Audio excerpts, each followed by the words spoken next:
I'm Alex Thomson. I'm presenter of Channel 4 News and Chief Correspondent of Channel 4 News, produced by ITN for Channel 4, and I've been there for more than 20 years now, covering all sorts of things, but an awful lot of wars and conflicts around the world in that time. So your career has included a lot of reporting from conflict areas. What advice would you give to students hoping to do the same in the future? Don't aim for a start with that in mind. Aim to get a job, and it can be a job on Potato Weekly. Doesn't matter. Get a job on anything. The important thing is a job. Then you are a journalist, and then you're earning money as a journalist. That's your first task. Don't think about going to Rwanda or Bosnia or Syria or Afghanistan. Put that out of your mind. Get a job, be a journalist. Then you can start looking around and making your moves from then on. Should students considering a career in media specialise as soon as possible, or is variety in terms of content and medium more important? Depends who you are. If you're really into cars, you love cars, specialise in cars. You're going to be happy. You'll never work in your life if you get a job as a journalist working in cars, because you'll just be doing your hobby. And if you're sure of that, you're lucky enough to be sure of that, then go for it. Otherwise, absolutely generalise. I would say that I've been a generalist all my life, and variety is the spice of life. But I would say stick with variety, and then you're qualified for everything, and you're not narrowing down your possibilities or your opportunities. With countless bloggers and citizen journalists, how can aspiring journalists stand out online? Aspiring journalists stand out online is a difficult one, but you'll always stand out if you get a good story.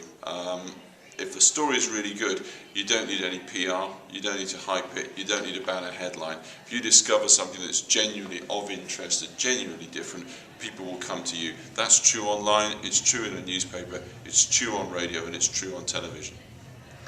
What advice would you give to students who feel they've done everything, so contribute to student media, have relevant work experience, blog, but they still can't get their foot into the industry? You keep at it. You keep defining news ways, you keep defining your own experience, inventing your own experience, you keep inventing your own contacts. Yeah, you can be shut out and not have a job, but your capacity to make contacts is infinite and limitless wherever you are, whoever you are. You continue to do that, you continue to offer yourself, and if you're a nice outgoing person who's clearly going to get on with people and clearly wants it, and that's the thing, wanting it. If you want it badly enough, sooner or later, I really believe this, sooner or later, in my experience, and I think the experience of everybody who was on the panel tonight, you will get to where you want to be. If a journalist is what you really want to be, and you will not settle to be an accountant, then a journalist you will end up being. What do you think has been the key to your success? Key to my success? Luck. All sorts. Luck, flair. You've got to want it. Enthusiasm. I'm endlessly interested by people. I like people. I like what motivates people. I like variety, and I'm endlessly curious about things, about wherever I am. That's the important thing. I've been lucky, but also, I knew people. I made my own contacts. I latched onto people. I badgered them. I did all that sort of stuff you've got to do at the beginning, and it paid off. And absolute persistence. Do not take no for an answer. The first time I applied to the BBC, they slammed the door in my face. The first job I got was with the BBC, when I asked and asked and asked again, and applied and applied and applied again.